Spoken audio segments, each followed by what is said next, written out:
Let's move on to our next story, The Talking Plow. About the author. Do you know who is the author of the story? Pongunam Varki. Pongunam Varki was a prominent figure among the progressive writers of Kerala. His first collection of short stories, Tirumul Karcha, won him an award from the Madras government in 1939. He was the secretary of Purogamana Sahitya Sanghadana. He was one of the founders of Sahitya Pravartaka Sahakarana Sangham. He was honored the 8th Darshan Puraskaram, the highest literary award instituted by the government of Kerala.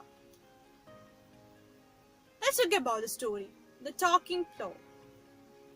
The Talking Plow is a translation of Varki's Sabdikkunna Kalapa. It tells the story of Ausip, a poor farmer, and Kannan, his bullock. For the poor farmer, Kannan is a member of the family. The pull of social forces and new ways of exploitation did not spare Ausip. He had to mortgage his paddy field and sell his bullock to find dowry and the expenses for the wedding of his daughter. Ausip's unexpected meeting with Kannan among the bullocks, branded for the slaughter, kept outside the municipal building, shocked him. He takes Kannan home only to be scolded by his wife and the daughter. The poor animal died in the dead of night because he could not bear to see the family hurting Ausip. Now, let's look about the story. Ausip, the poor farmer, loved his bullock Kannan so much that he would forget everything else. The other farmers therefore used to call him Bullock Man. Kannan was a true bullock. Everyone marveled at his prowess and stature. Both Ausip and Kannan could understand each other's language and thoughts. Ausip would never use a wimp or raise his voice on Kannan. He talked to Kannan as if he were a friend. Kannan need no prompting in plowing field. He knew how and when everything had to be done. He understood everything that he was told. After the plowing was over, he would be allowed to graze freely. But he would never touch the banana trees or the young coconut plants. As soon as plowing was over, Kannan's body would be washed. He disliked being washed, but he would give way as he loved his master so much. Ausip would feed Kannan gently with a handful of green grass and a few banana peels. He would pat Kannan affectionately, and the bullock would begin to lick the dry sweat from his master's body. Kannan always insisted on Ausip being at plow. He would forget the pain and work listening to the alap sung by Ausip. One day, when Ausip was in bed due to fever, Pajan, another farmer, accompanied Kannan on the plow and started to sing an alap. But Kannan registered his protest by giving a severe kick on man's right leg. Kannan had worked for Ausip for 12 years without rest, but Ausip could gain nothing out of it. The pull of social forces and fresh ways of exploitation under a decadent feudal system did not spare Ausip. The unfortunate farmer had to mortgage his paddy field to find dowry for the marriage of his daughter, Katrikuti. He was also forced to sell the bullocks, including Kannan, for meeting the wedding expenses.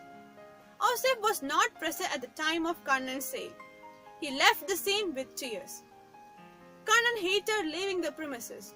He looked all around to see if his master was there. Ausip was standing under the jackfruit tree, silently wiping his tears. When Ausip fell on his bad days, the other farmers suggested him to try his fortune in Malabar. But his Malabar trips got postponed every day. He wanted to sell the small plot of land that was left at reasonable prices.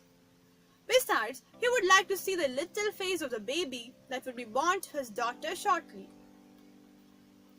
After Ausip lost his field, his plow, cobweb-ridden, lay rusting in stable.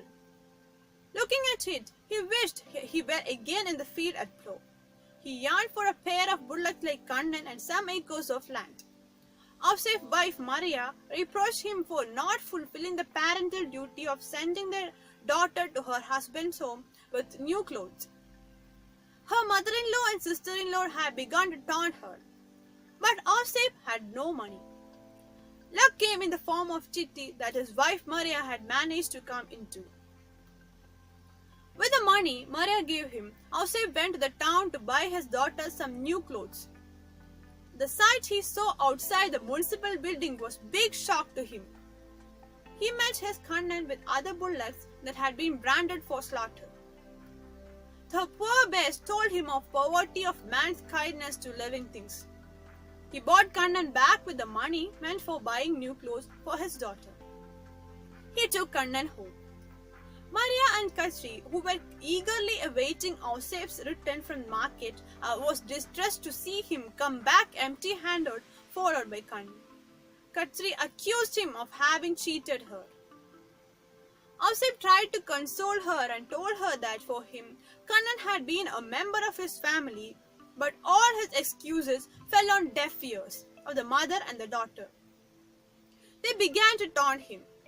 Where his own family failed to understand him, the poor beast succeeds. It died in the dead of the night because it could not bear to see the family hurting Ausep. At the end, we see the carved, web-ridden plow above Kannan's dead body and above Ausep's broken heart. Thank you.